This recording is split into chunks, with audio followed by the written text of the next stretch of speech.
So, you're thinking about buying a house right now. And if you are, you're probably feeling, well, a little overwhelmed. You've got high interest rates, you've got scary headlines. It's a lot. Today, we're going to cut through all that noise and figure out what it really means to be a buyer in this market. And this is the big one, isn't it? This is the question that keeps you up at night.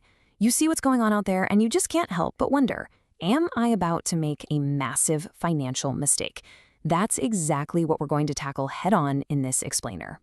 And you know what? It makes total sense why you'd feel that way. I mean, interest rates have shot up, inflation is just kind of hanging around, and the news about the economy, let's just say it's not exactly cheerful. It's honestly enough to make you want to just pull the covers over your head and do nothing at all. So, with all this uncertainty floating around, what's the most common reaction? It's to wait. Just wait it out. It feels like the safe, logical thing to do, right? But what if I told you that waiting could actually end up costing you more? Let's break that down. The thinking is pretty simple, and you've probably had this thought yourself. I'll just wait for mortgage rates to come back down. I mean, why would I pay more if I don't have to? And yeah, on the surface, that sounds like a perfectly smart move. But here's where things get a little counterintuitive. What if waiting is actually the more expensive choice in the long run? I know, that sounds completely backward, but stick with me. Let's look at the actual numbers. Okay, take a look at this number right here, 3.9%. What is that? Well, that's how much home prices are projected to go up by the summer of 2026. So while you're on the sidelines waiting for rates to maybe drop, the price of the actual house you want is very likely going up.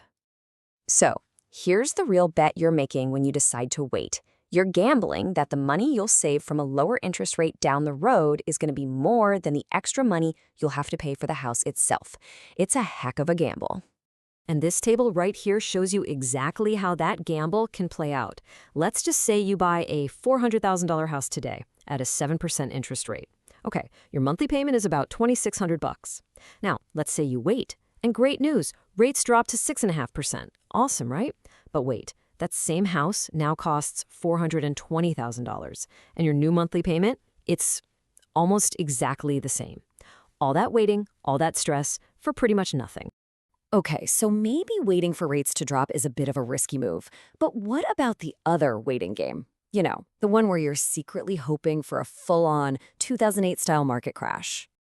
And you can see why people are thinking this way. You see quotes like this from so-called experts, and it is really easy to start daydreaming about scooping up your dream home for a massive discount. But here's the reality check on what buying in a crash actually looks like. It's not a fun shopping spree. It's market chaos. Sellers get scared, so they pull their houses off the market, meaning there's less to even choose from. Lenders get absolutely terrified, making it nearly impossible to get a loan. And remember, 2008 was caused by super risky lending. Today's standards are way tighter, so a crash like that is way less likely. Besides, who cares if prices are lower if you're worried about losing your job? So, while you're sitting on the sidelines waiting for this dramatic crash that might never even happen, you're missing out on the one thing you could be building: home equity. And with prices likely to keep climbing, that is a huge opportunity cost. Okay. So, if waiting is a bad bet, what's the alternative? Do you just give up? No. Let's talk about how you can actually be smart and proactive, even in a confusing market like this one. Because believe it or not, it's not all bad news out there. In fact, if you're a savvy buyer, if you know where to look, this market actually has some pretty unique advantages. And here's a fantastic example of what I'm talking about. The supply of starter homes, those smaller, more affordable houses, is actually up 13%. That's the highest level we've seen since 2016. So if you're a first-time buyer, you literally have more options now than you've had in years. So what are these opportunities exactly?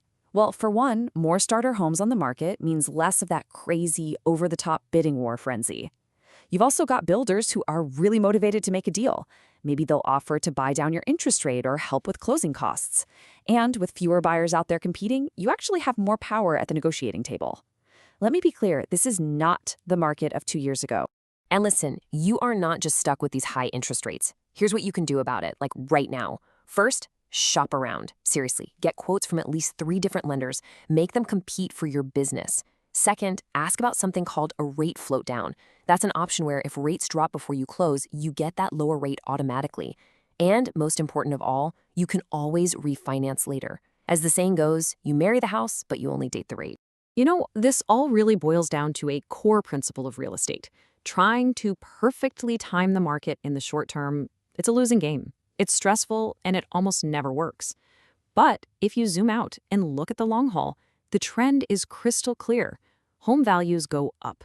It's just like that old saying you've probably heard, the best time to buy a house was yesterday. The second best time is today.